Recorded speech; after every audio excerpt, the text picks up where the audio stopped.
One of the biggest talking points in Davos this year is the global commodity crash and its impact on markets all around. And who better than Fatih Birol himself joining us all the way in Davos right here on ET Now. Thank you very much for being with us.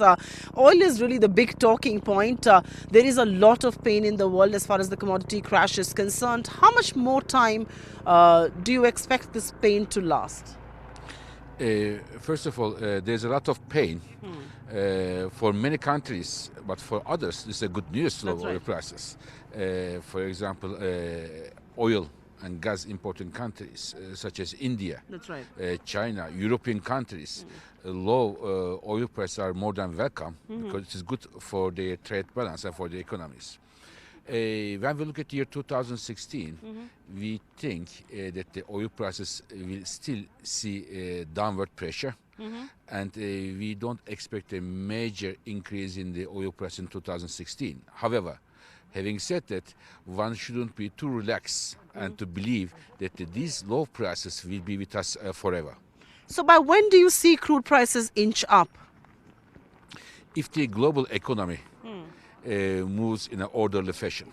3.5 degrees, China grows about 6-7%, India continues to grow strongly, and if there is no big recession in major countries in the world, we may well see 2017 can be the year where we see a rebound of the prices. Do you expect prices to go up to the levels of 100, 150 that they were at one point in time, or do you actually believe this is the new normal and prices will hover around it $20 here and there? I don't think that the $20 will be with us for a very long time.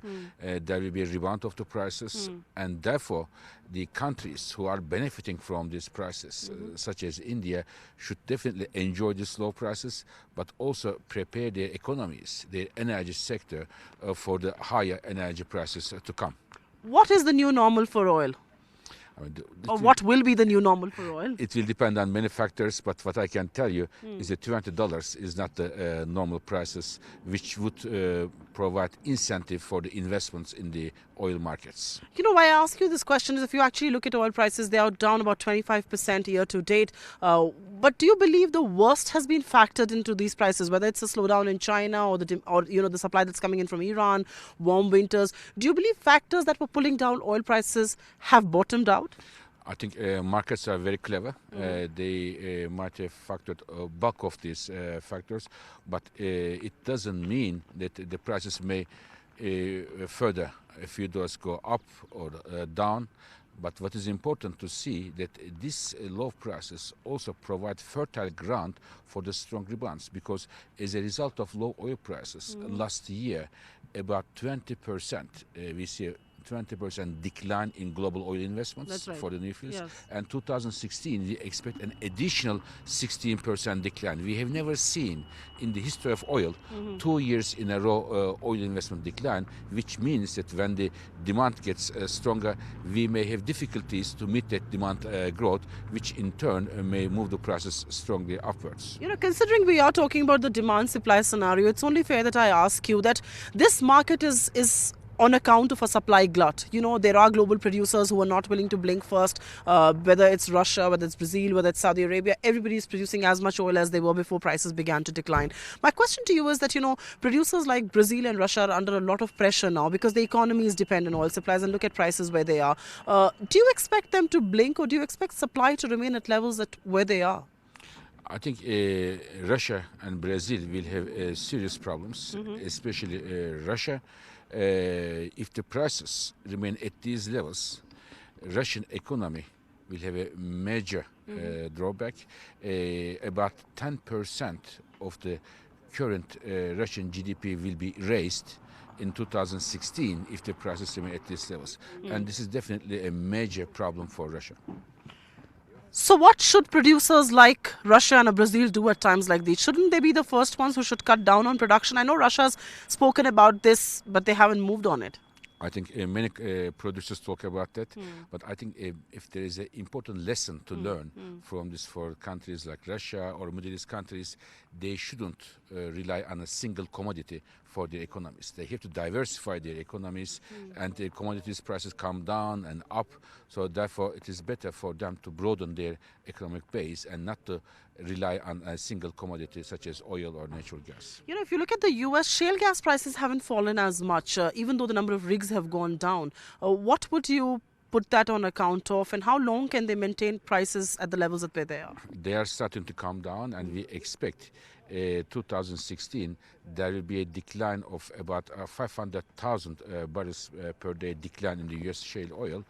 But this is not enough to balance the market, because on the other hand, Iran will bring an additional 500,000 barrels per day. But US shale oil is going to have difficult days. We see a decline in the US shale oil production. You do? Yes.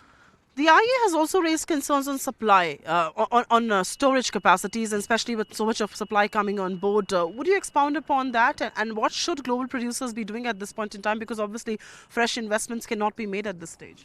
I think there is still some room for the storage, and there is also some room for the floating storage. This wouldn't be a major problem for the time being. You know, China is obviously not the biggest consumer of oil, even though it's the second largest economy in the world. It consumes just about 12 to 14%. But with the slowdown there, how do you see demand scenario change in China? How much will you see demand plummet by? China demand will continue to grow, but a bit slower. And there are two reasons behind it. One is that Chinese economy is slowing down, the economic growth, still growing strongly, but slower than before. Second, Chinese economy is changing its nature, moving from a heavy industry-based economy to a lighter service-based economy, which requires less energy.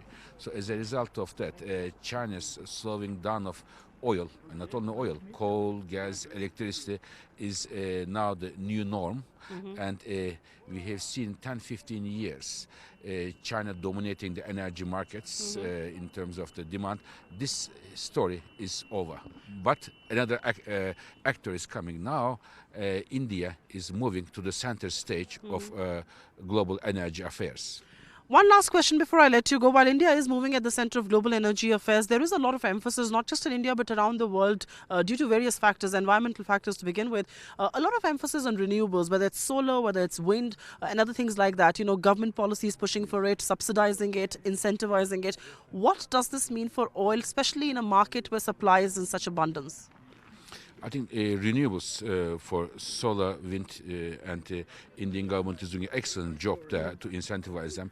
They are not competing with oil, because oil we use more for transportation sector, cars, trucks, planes, and the solar and wind is used for electricity generation and for the environmental reasons, for the local pollution, air quality, and for the climate change, as well as the energy security of India. I think the Indian government is doing a very good job to push solar and wind projects.